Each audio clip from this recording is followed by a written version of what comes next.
cikin bayi domin ka aka yo sallah.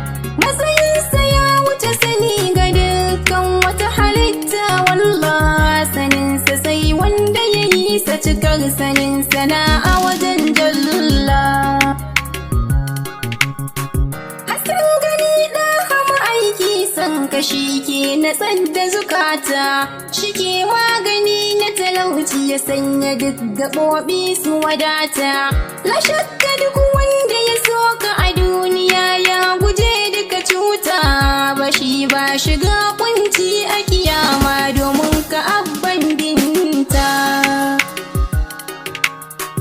Ashe wanda duk ya kusanta da san kashi ya zamto mai tabbas, ashe wanda ya nasu da nasuwa dan ya soka ba shi ba cikas, ashe wanda ya mutu da sanka a zuciya shi yake layin fes, ashe wanda ya guje mako da minti guda zai lalata.